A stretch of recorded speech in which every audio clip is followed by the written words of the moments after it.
Greetings everybody, this is Pepper, and it's that time again. The new Call of Duty beta went live a while ago and people are talking about it, and I gave it a shot. I wasn't very impressed with last year's Modern Warfare 3's beta to the point that I never bought the full game. However, this time Treyarch is taking the wheel with an action-packed campaign, new fast-paced multiplayer, and a return to some classic zombies. But we have some time to wait before all of that fun stuff. And for now, we have the Black Ops 6 beta to talk about, and it's almost around the corner. I really am sorry for the wait. Jesus Christ, I lost all track of time. So let's not waste time. Let's talk about the Black Ops 6 beta while we still have time.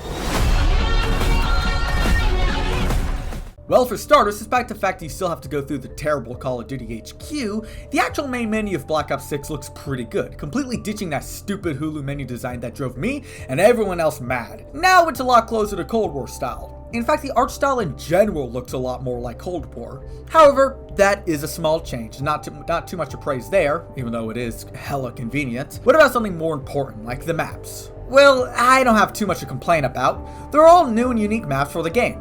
All of them are rather small and medium-sized. Now, personally, I like bigger maps, but I guess I'm the odd one out. Either way, they're not bad maps at all, and despite them having a lot of problems, I would say that they flowed pretty well. My favorites are probably Scud and Babylon, though that may be because I'm fascinated with the Gulf/Iraq War. Skyline was fine, but a bit overrated, and I wasn't huge on Derelict or Rewind.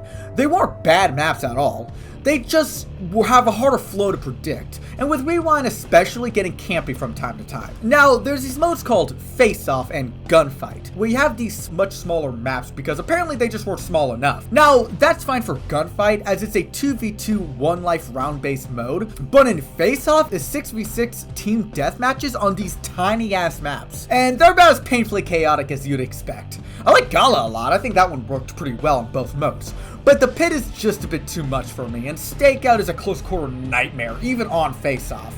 I do not like that map. Overall, as a whole, they're all good maps. But I am worried that this sets a standard for Black Ops 6, where we only get small to medium maps, and with how fast the general gameplay is, it makes me worried that the maps are going to feel too chaotic, or they're going to start to feel the same. But only time will tell. And I will say that the maps in the beta were fun. Of course, there's also the gunsmith and the weapons. I don't have too much to say about the gunsmith if I'm going to be honest. I do not like that the attachments have no cons. It kind of makes it where you're trying to get the meta attachments instead of trying to build a gun based off of your playstyle, but I guess that's just me again. For the most part, the attachments are fine, mostly optics, barrels, extended mags, etc. They're what you would expect, but that noob tube, it's annoying. It's diabolical! Down A. Recon. I love it! Besides that, we had quite a lot of guns to play with, so where do I start? Well, I can start by saying I don't like the shotguns, which is really weird. You'd think they'd be perfect for this game, but they were just so damn inconsistent. The fact that I can 3 to 4 shot somebody and be at a pretty damn fucking close range and somehow lose a gunfight is just beyond fucking bullshit. Usually COD is my rage kryptonite. They always get me pissed. Hell, they turn me into a fucking rockstar drummer if they get me mad enough. But with this one, I was able to keep myself decently cool throughout the game. Except for with the shotguns. They broke me. Shoot the fucking shotgun! Along with the shotguns, I didn't care for the snipers that much either.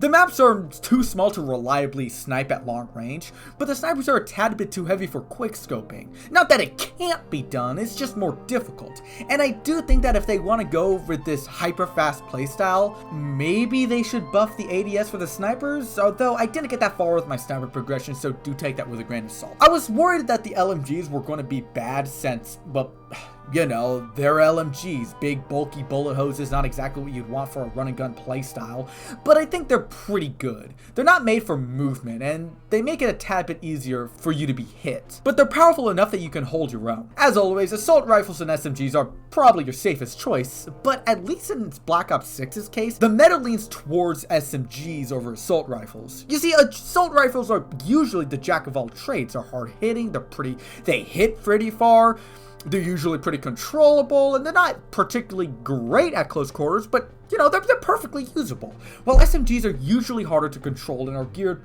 more towards small maps and fast perk designs to get into your enemies' faces, which is not too hard in this game since, well, we went this long without addressing the Omni elephant in the room, so let's talk about it.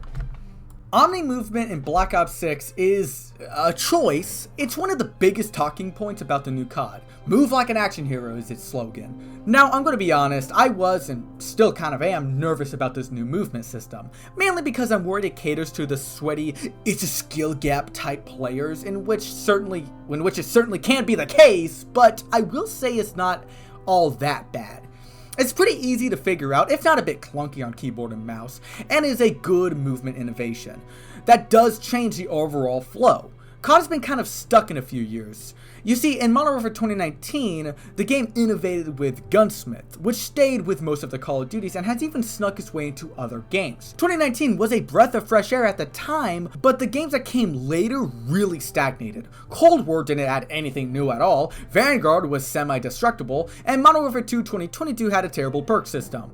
And I didn't buy 3, but for what I do remember, it brought a better movement system and better perks. With Black Ops 6, Omni movement is a genuine change to the game's formula. For better or for worse is to be seen at release, but in the beta, I can't really say I hated it. It could be a little annoying from time to time, but the maps and the gameplay complement the new movement system. Sure, it is fast-paced, but it's completely intentional. In older Call of Duties, when there was a big movement skill gap, using heavy quotation marks on that, it was usually because of an exploit, like slide canceling in Modern Warfare 2019. But in Black Ops 6, it's by design. The skill gap isn't, hopefully anyways, breaking the movement into cringy, abusive exploits that the devs are too lazy to fix because they'd rather do a crossover event with My Little Pony instead. No, instead the skill gap is that this movement is readily available, but you have to learn how to apply it properly. It's an intentional learning curve that hopefully won't have game-breaking exploits. Another thing that they changed up is the perks, which at first glance seems to be your usual setup perks, red, green, blue perks like EOD, Ghost, Gun-Ho, etc. But they did something new that I actually kind of really like. So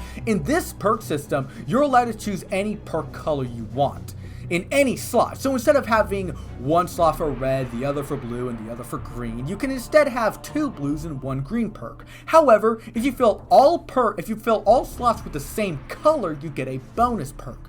So if you use all red perks, you get the bonus perk Enforcer, which acts as quick fix, which is just really cool. It actually makes the perk system much more unique than it usually is without completely ruining it. See Modern Warfare 2, you can change up the perk system without completely ruining it.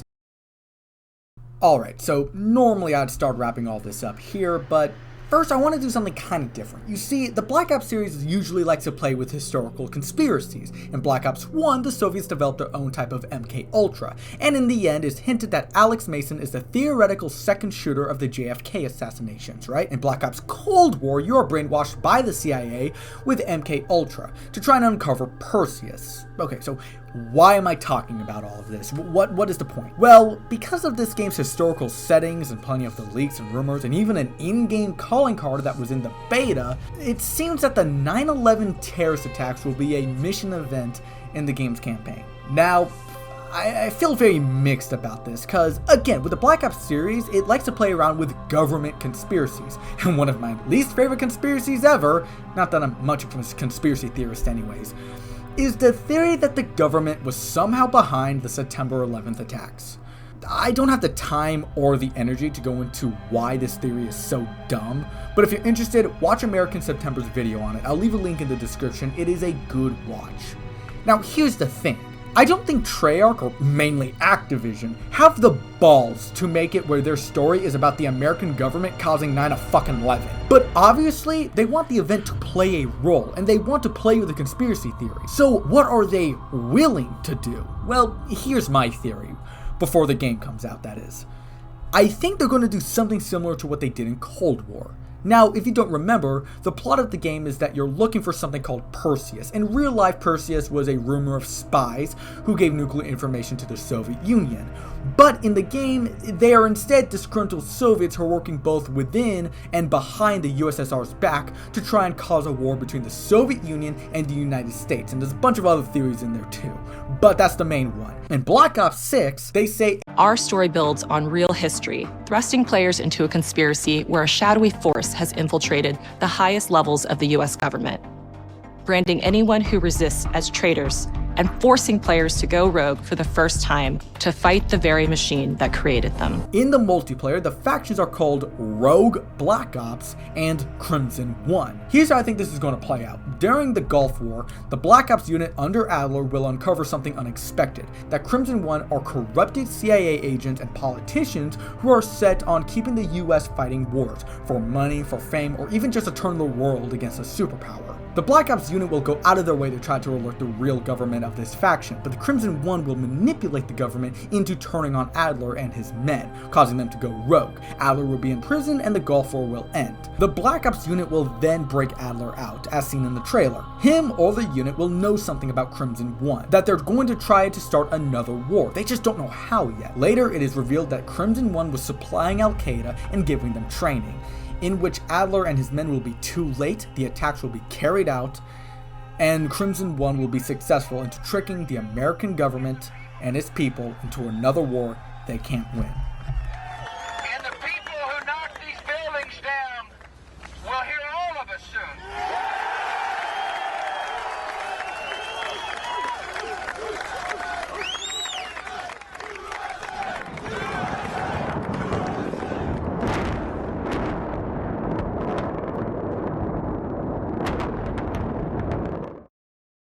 At least, that's my theory. But we don't have too long to find out. And I need to get this video out before the game releases, so I think this is a good place to stop. Overall, I think Black Ops 6 is going to be a roller coaster with ups and downs. I don't want to get too excited about this game because this is Activision we're talking about. They always find a way to ruin them.